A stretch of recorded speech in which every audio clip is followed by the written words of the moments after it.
Diohuit, howdy folks, or as we say here in and around the Black Forest, Grüß Gott.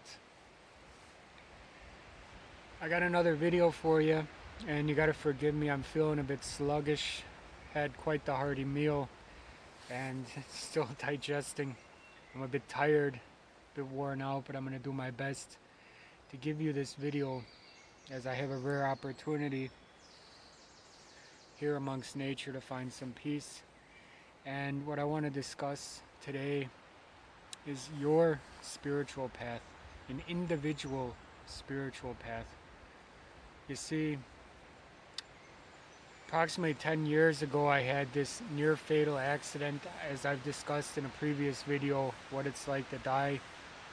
But before that near fatal accident, for the 10 years before that, I was kind of a lost soul.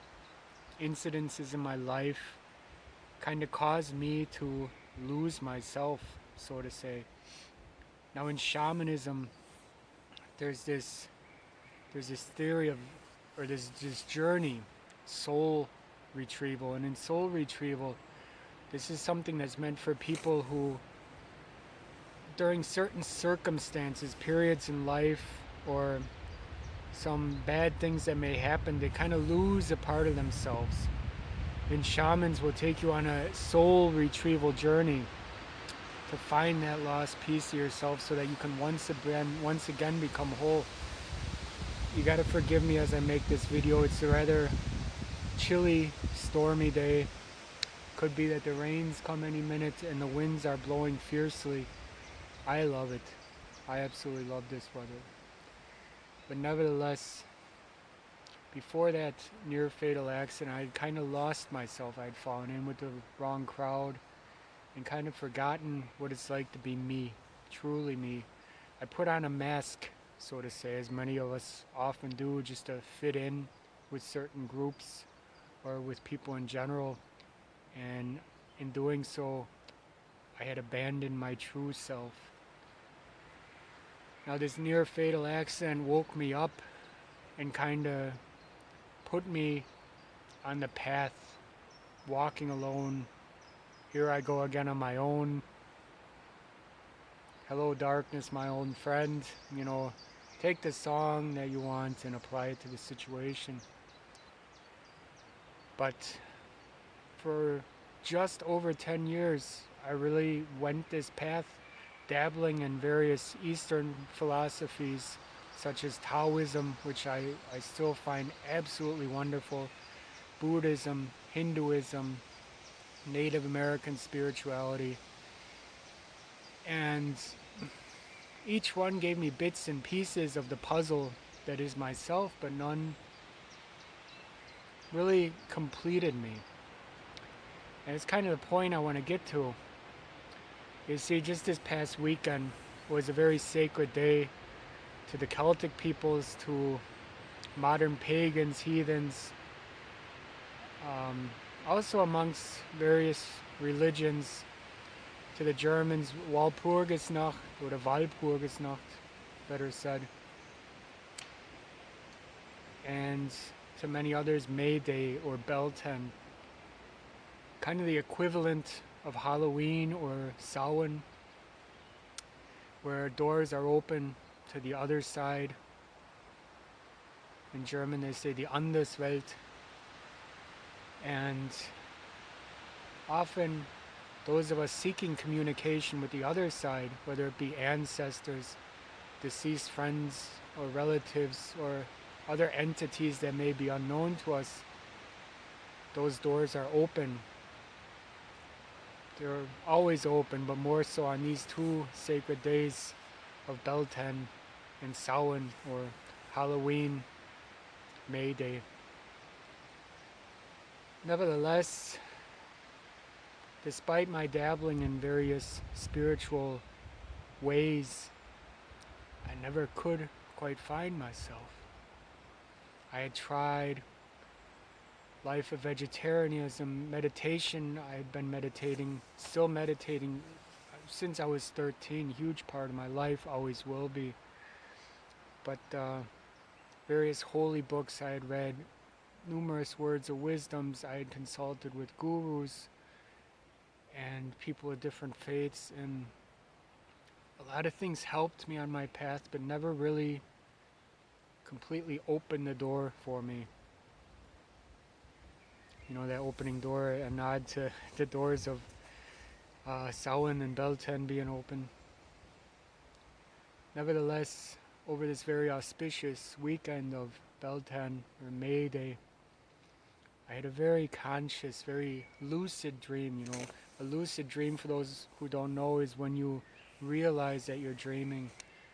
Many religions, spiritual beliefs, they say when you dream, it's just your consciousness traveling. I sincerely believe that, especially looking at the numerous dreams I've had in my life, the intensity and lucidity of these dreams.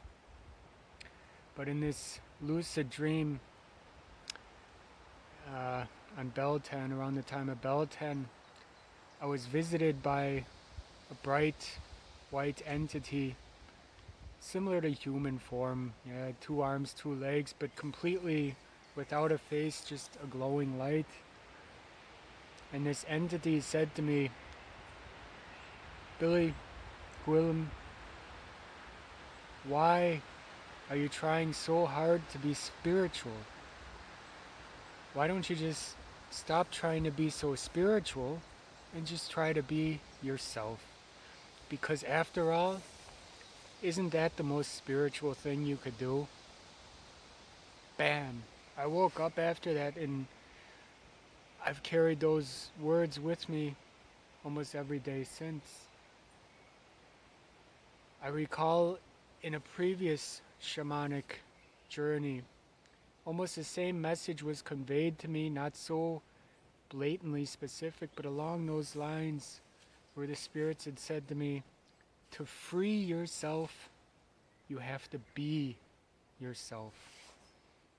Fits in perfectly, goes hand in hand with stop trying to be so spiritual and just try to be yourself, because after all, that's the most spiritual thing you could do. And these are my words that I share from the ancients with you. If you feel that somehow your life has taken you astray, that you don't quite feel like yourself, take a look back. Listen to songs that you once loved. Watch TV programs that you once loved. Reflect on fond memories. Remember your childhood. Remember the things that made you smile, that made you happy. And in doing so, you will remember what it's like to be yourself. And in remembering what it's like to be yourself, you complete what shamans refer to as soul retrieval. That part of you that you somehow lost, somewhere, somehow, some way, you find that piece of yourself and you bring it back. Now you can attempt to do this on your own. You could attempt to do this through meditation or with the help of a shaman. Nevertheless, when you make the decision to simply be yourself, to remember the things that made you happy as a child before society had its influence upon you, when you remember what it was like to do everything that you wanted to do before you cared about the opinions of others, you will find that lost piece of you. Do what you need to do to make yourself happy. And when it comes down to it, no guru, no hippie, no spiritual know-it-all can tell you your spiritual path.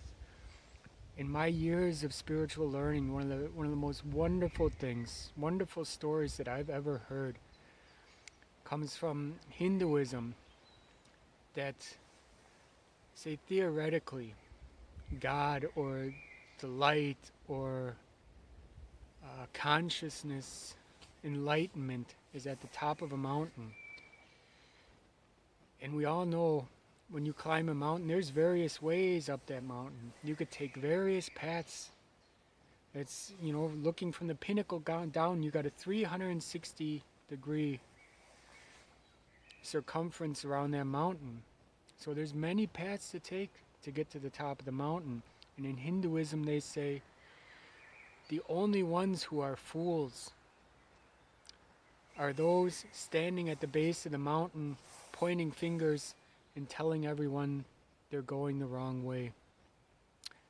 Life is that mountain. You are that mountaineer. You climb that mountain any way you want. The only thing you gotta look is that you don't stumble down that mountain doing the wrong things. And if you do so, pick yourself back up. Continue to ascend with hope, with determination, and inevitably you will reach the pinnacle of that mountain. You will reach your enlightenment. And it may not come in the ways that you think.